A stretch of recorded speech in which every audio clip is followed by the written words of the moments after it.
না একটু বাকি আছে।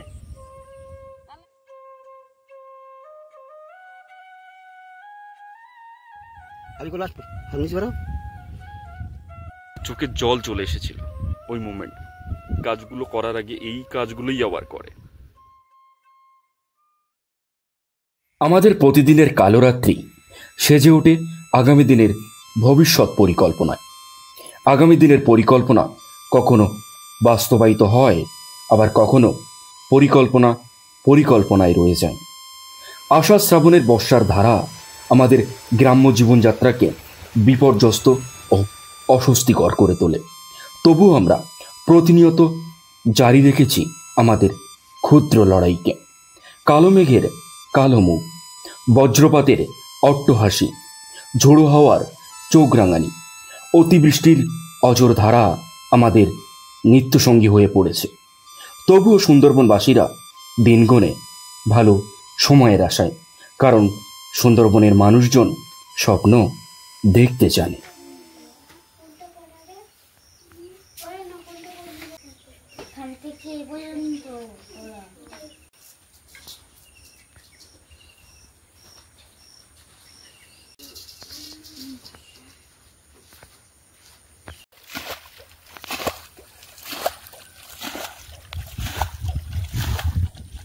নমস্কার, আপনারা সকলে ভালো আছেন তো?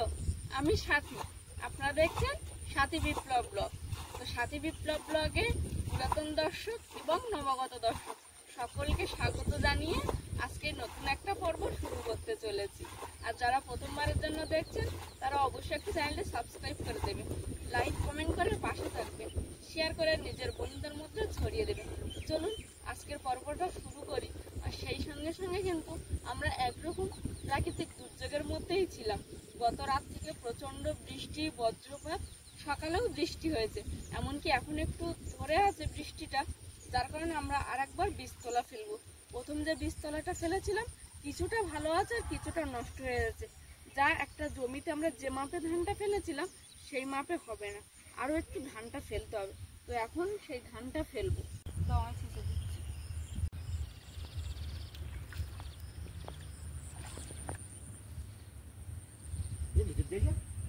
যাবো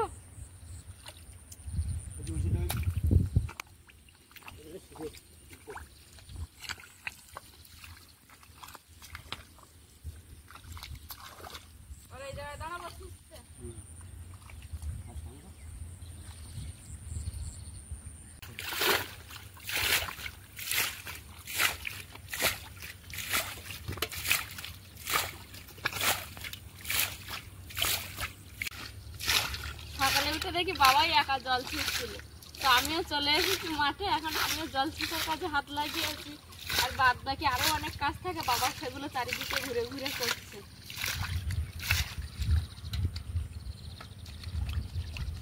ওই কোনটা আবার ভর্তি হয়ে গেছে তো। ওকে পাতা ফেলেছিলাম কিন্তু হালকা হয়ে গেছে প্রচণ্ড বর্ষার জন্য। কিছু উঠে গেছে, কিছু নষ্ট হয়ে গেছে, পচে গেছে আর কি, যার জন্য ফের আবার বীজতলা করতে হচ্ছে।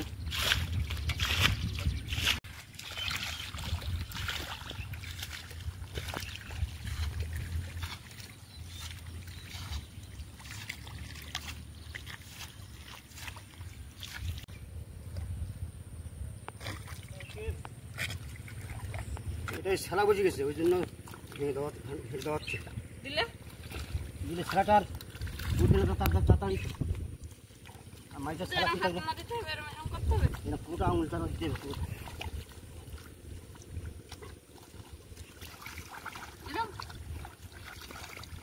আর হাতে যদি কোনো ঘাস পাতা আটকে যায় সেটা ফেলে দিতে হয়।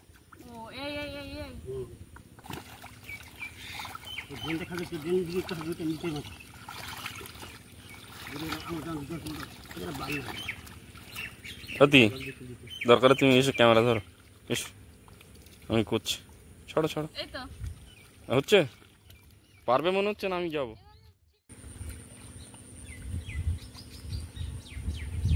দিনটা করে দেবো নাকি? না না, তার দিন দেবো না, এগুলো জায়গা কমই যাবে। এই যে হাত দিয়ে মাটিগুলোকে সব জায়গায় সমানভাবে দিতে হচ্ছে, এটা আমি আর বাবাই করছিলাম, কিন্তু আমি ঠিক করে না পারাতে এখন বাবা আর ছেলে দুজনে মিলে লেগেছে।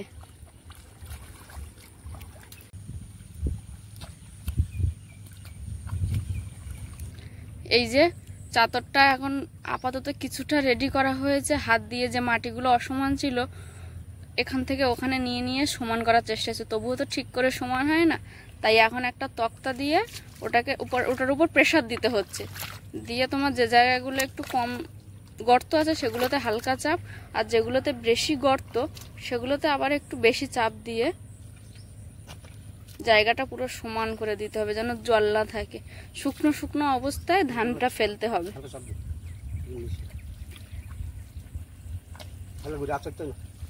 আমি আর চাপছি না, কিন্তু মাটি তো ধরে নিচ্ছে। আর ওদিকে ছেলে তো দিচ্ছিল, কিন্তু বাবার ঠিক পছন্দসই হলো না, যার কারণে বাবা সেটার উপর দিয়ে আরো একবার করে দিতে হচ্ছে। এটা বাঁশুই দেওয়া বলে না বাবা?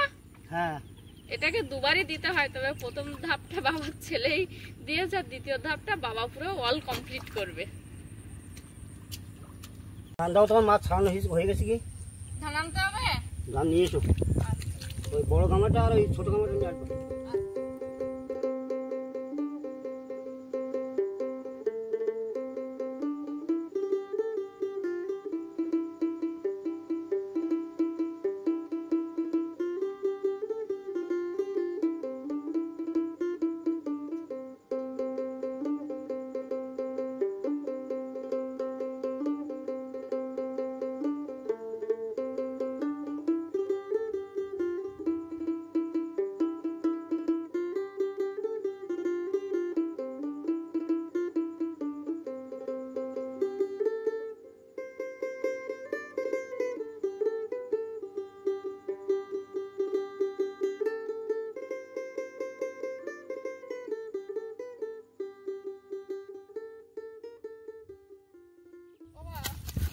মায়ের ধান জাল সব একসঙ্গে দিয়েছে, ওই যতটা ওইটা হবে, আর এইটা হচ্ছে ভালো জাল, এটা হচ্ছে চারপাশে দিতে বলেছে।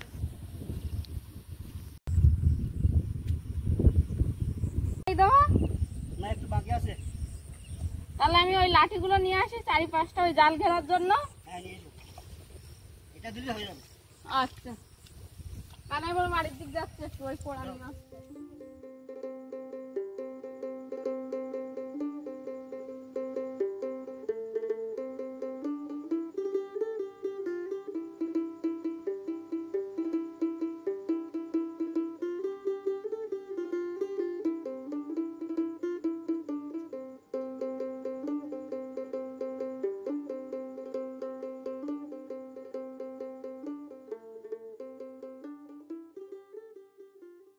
প্রিয় দর্শক বন্ধু, কয়েকদিন যাবৎ ক্রমাগত অতিবৃষ্টির কারণে আমাদের যে বীজতলা আমরা প্রথমে ফেলেছিলাম সেই বীজতলা কিছুটা ক্ষতিগ্রস্ত হয়েছে। যে পরিমাণে বীজতলা আমাদের কাছে এখন আছে সেই পরিমাণে বীজতলা দিয়ে আমাদের যে পরিমাণে জমি রোয়ার কথা সবটা হবে না, তাই আমরা আবার দ্বিতীয়বার বীজতলা ফেলছি। এবং এই সমস্যাটা শুধু একা আমাদের নয়, আমাদের এরিয়াতে সকল কৃষক বন্ধুরই এই সমস্যা ঘটেছে বলে আমি দেখেছি। তো এটি একটি খুব মৌলিক সমস্যা সকল কৃষক বন্ধুদের কাছে। আর কথায় কথায় আরও একটি কথা একেবারেই না বললে নয়, যে সমস্ত প্রতিনিয়ত দর্শক বন্ধু আমাদেরকে আমাদের ভিডিও দেখে আপনাদের উজাড় করা ভালোবাসার ডালি আমাদেরকে দেন, তাদের সকলকে আমরা আন্তরিক ধন্যবাদ জানাচ্ছি। এবং যে সমস্ত দর্শক বন্ধুরা নবাগত আজকের প্রথমবারের জন্য আমাদের এই ভিডিও দেখছেন, অবশ্যই সাবস্ক্রাইব করে আমাদের প্রতিনিয়ত দর্শক বন্ধু হয়ে যান। আর আপনার মূল্যবান কমেন্ট বক্সে রেখে যান, কারণ আপনি এবং আপনার মূল্যবান কমেন্ট আমাদের কাছে এক অমূল্য সম্পদ।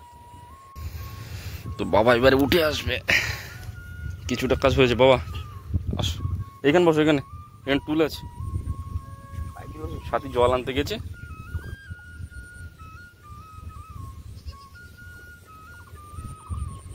তোমার পাম্প সেট কিন্তু ফাঁকা আছে, দিব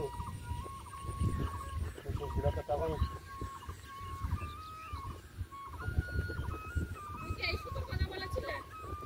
আমি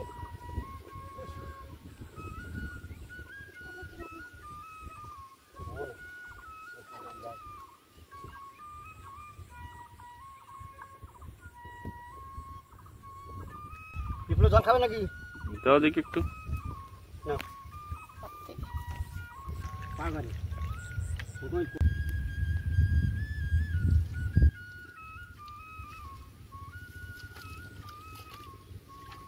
ওই এইটুকুনি জল ওইটা আর ওইটা ভালোই জল বাবা, দাঁড়াও একটু দাঁড়াও।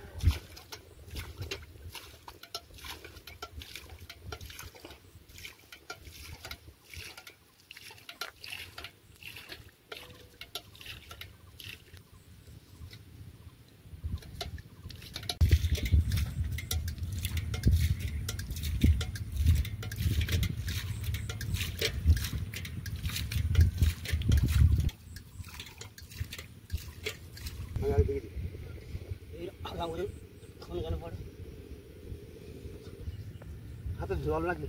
না না না না, ঠিক আছে।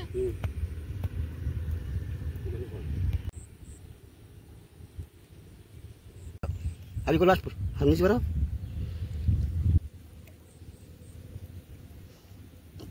ঠিক আছে বাবা।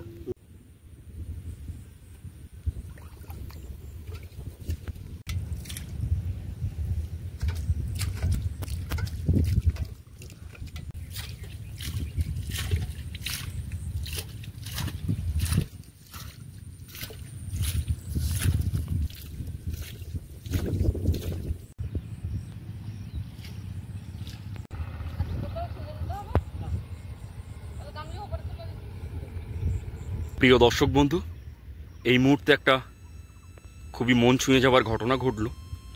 দেখুন, আপনারা যারা আমাদের ভিডিও প্রতিনিয়ত দেখছেন, আমাদের ভিডিওর এক এক অংশে এক একজন মানুষের এক এক রকমভাবে ভালো লাগা থাকে।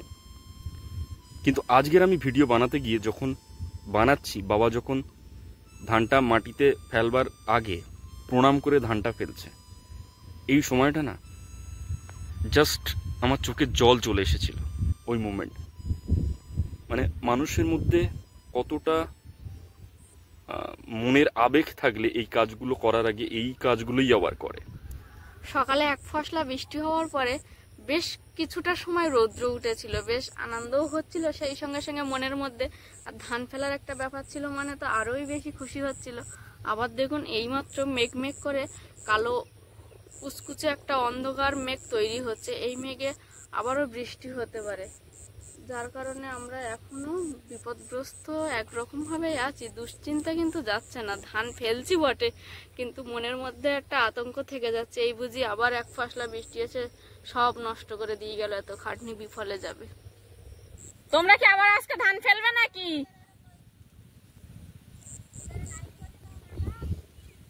পড়বে না আবার ধান? আবার ধান পড়বে?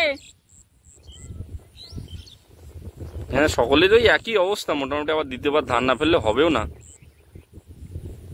আমাদের পাশের প্রতিবেশী কাকা এবং কাকিমা ওরাও কিন্তু ধান ফেলছে। ধান হয়ে গেল ফেলা সব? হ্যাঁ খেলা হয়ে গেছে। তাহলে তোমরা দুজনে ওই এটা হাবাই লাইলনটা বেঁধে দাও, নাহলে ধান ফেলা মাত্রই পাখির কিন্তু আগমন ঘটেছে। ওরা এর ওপরে এই ধানের শস্যগুলো খাওয়ার চেষ্টা করবে। চিনতে হয় না, তাহলে এলাই পারবে। ওইখানে একটা, মধ্যখানে একটা, এইখানে একটা। বাবা ধান ছড়ালো, সাথীও অনেক কাজ করলো। এবারে আমার এই পাখি যেন না বসে, তাই জালটা বিছাতে হবে, যার জন্য বাবা পোড়াটা কেটে দিচ্ছে, লাঠি পুঁতেটা করবো। বাবা এটা কোন মাথায় দেবো? দেও কত দিলে হয়, যে কোনো এখনই দেও। কটা আছে টোটাল? 3টে। আচ্ছা, ওইদিকে তো আছে। হ্যাঁ ওই মাঝে দুটো আর মিডিলে একটা। এইটা মিডিলে দিচ্ছি। একটা খালি বাইরে। হ্যাঁ ভালো বলতো। খালি এইটা সেই না, এইটা ঠিক আছে। ওইদিকে আলাদা আলাদা জাল আছে দেখো। তাহলে ঠিক আছে, মাথাটা ওইদিকে দেবো, পিছন যা আছে এদিকে থাকবে, কারণ মাথা এদিকে শুরু করলে পিছনটা আমি জলে রাখতে পারবো না, বুঝতে পেরেছো? মাথা কোনটা ওই না? হ্যাঁ মাথা এবার কোনটা সেটা এবার খুঁজে বের করতে হবে। জড়িয়ে আছে তো পুরানো জাল, এই কবে মাছ টাছ ধরা হতো ভাই বাড়ি থাকলে এবার তো ধরা হবে।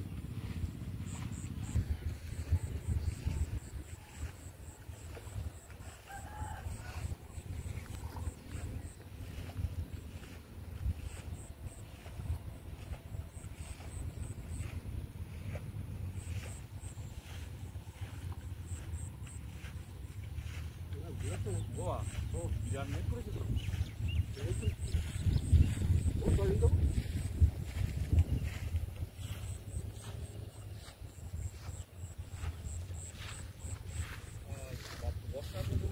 ওই যে আকাশে জমে থাকা কালো মেঘ, আর এদিকে আমাদের মনের মধ্যেও আশঙ্কা, দুটো মিলেই কিন্তু ভয় পাচ্ছি। কারণ সবে মাত্রই বীজতলাটা ফেলা হয়েছে, তো একটু 2-4 ঘন্টা বা আজকে দিনটা যদি বৃষ্টি না হয় তাহলে খুব ভালো হয়। যাবেন বান্ধে উঠে উঠে বান্ধব এরকম জায়গায় নিজের মাথা যেন আবার নিচে খুঁড়ি না যায়, একটু যেন মাথাটা একটু ইয়ে করতাম, এই তো কিনে দিলাম। এই দিলেও শুয়ে যাবে বিষয়টা ফাঁস।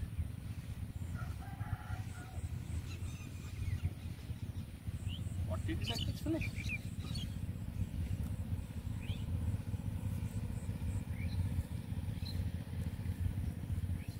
আচ্ছা ওই ওই ওই মাথাটাই বাদ দাও দিই।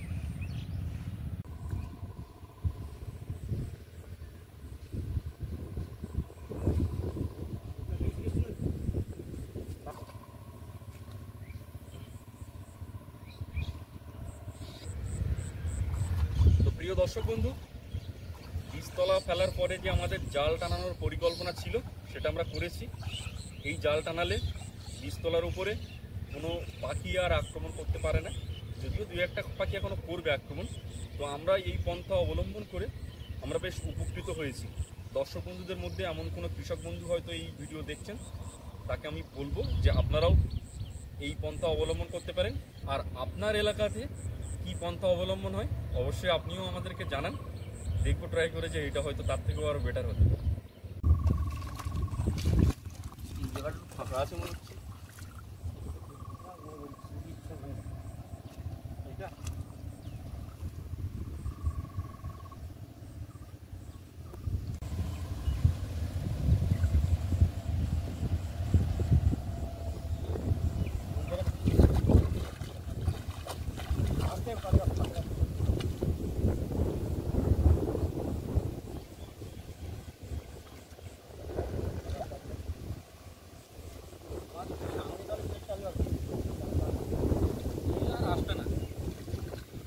এদিকে কাকাবাবু ধান ছড়াচ্ছে, আর এদেরও পাতার অবস্থা খুব একটা ভালো নয়। আর এদিকে কাকিমা জমির অন্য কাজ করছে। কাকিমা বলছি কাকা কি ধান ছড়াচ্ছে? জিরোকাঠি।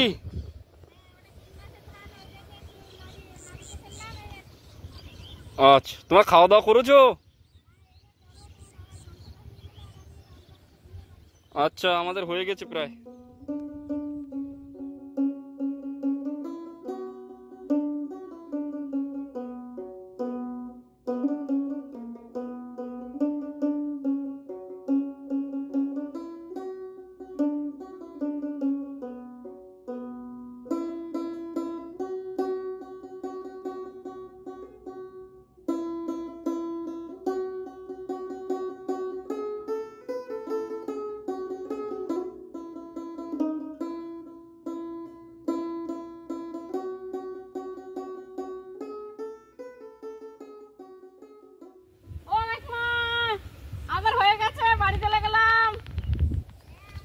চলো যাই।